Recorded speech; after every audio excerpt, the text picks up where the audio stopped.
welcome to my room here. And I'm not in Dubai or any place. I'm in a Marriott hotel in Anaheim, California.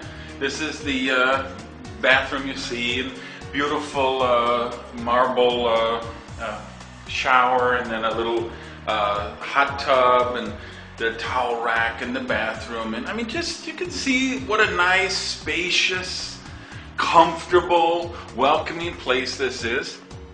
Come in here and you see a real desk with a real office chair and all of the hookups so you can do business and be productive. A big flat screen TV, beautiful windows with the view. Look at the bedroom and the sofa sitting area and all of that. So just think, if you were relaxing here, if you're going to spend a couple of days, I come through here. I have a little breakfast nook with a table here and some nice artwork in the place. And then you can see here's a beautiful seating living area, another flat screen TV there, some more floor to ceiling windows. Over here I've got a nice little conversation den where I can have some friends sit around and talk. This is the other entrance doorway you can see, and this is another bathroom in there. No big deal, but here's what I wanted to show you.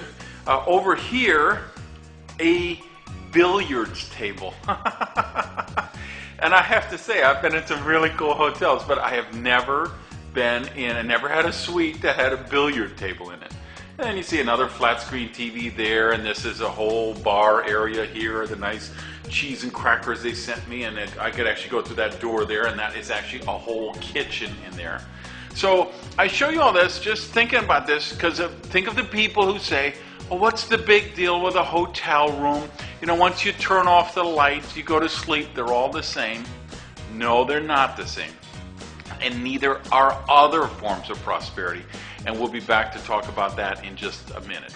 Okay, I said the really cool thing was just having the pool table in the room, but then I saw this. How do you like this? Down at the foot of the bed in this cabinet here is another high definition flat screen TV that you know, comes up when you hit the remote control.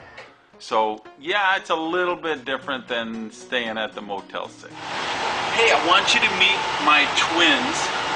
These are my babies. You probably recognize these from, of course, the 70s. The Challenger was the ultimate muscle car, and I was a Mopar guy. I loved Dodge and Chrysler and Plymouth. So 2008, Dodge came out with this, this was a limited edition retro version of the Challenger, but of course now it's got the phone and the satellite radio and the bigger engine and all the perks you couldn't get before. So I had to get it because this was my dream car as a kid, and of course I didn't have money back then to do it. Then this year Dodge came out with this special edition, what they called Plum Crazy, which is this color of purple. And of course that was the other boss color back in the 70s. So I had to get this. So these are my twins. Let me show you what else is in the fleet, and then I want to tell you why I'm showing you all this.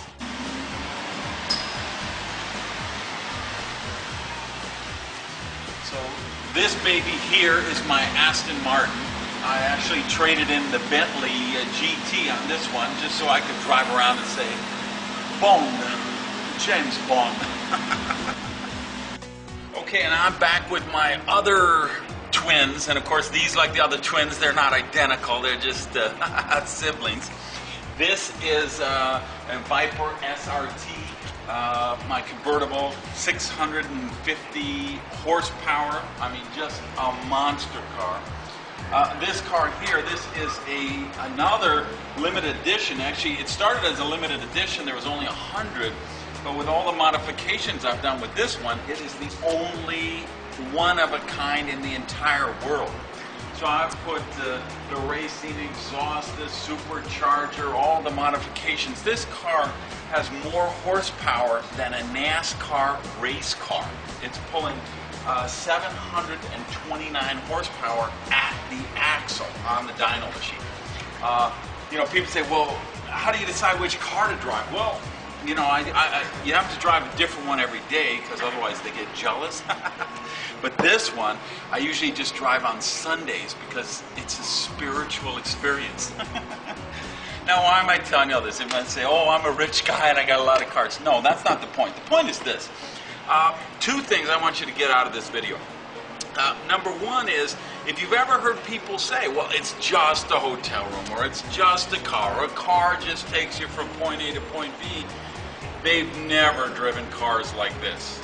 They've never been in hotel suites like that. And it's funny, I did that video with the suite in the billiard, with the billiard table in it.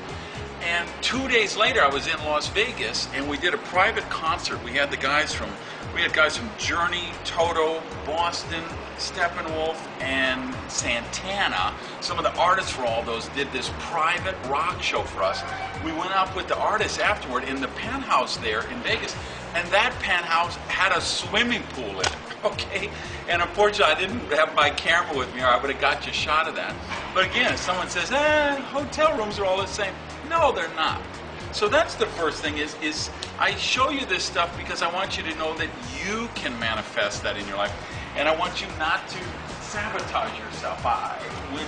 When you remember back when the video when we talked about energy, and we said everything, even though it seems like it's solid, we know everything at its ultimate levels, energy vibrations. So if you say it's just cars, or it's just things, or it's just money, you repel that energy. And I don't want you to do that. I want you to manifest all of the prosperity that is your birthright, because you really are meant to be prosperous. And some of you want to say, big deal, I'm not into cars. That's okay, I'm into cars. I show these because they bring joy to my life, because that's something that's special to me. They're one of the things that bring joy to my life. Opera brings joy to my life. The fact that I can give the opera $100,000 to help sponsor an opera, that brings joy to my life because it allows that to go on. So whatever it is for you, maybe it's not cars, maybe it's your home, maybe it's clothes, maybe it's travel. Just remember, yes, the love and relationships and spirituality, all of that is part of prosperity, but so is money and material things. So don't do anything to sabotage that, because I want you to live rich. Thanks.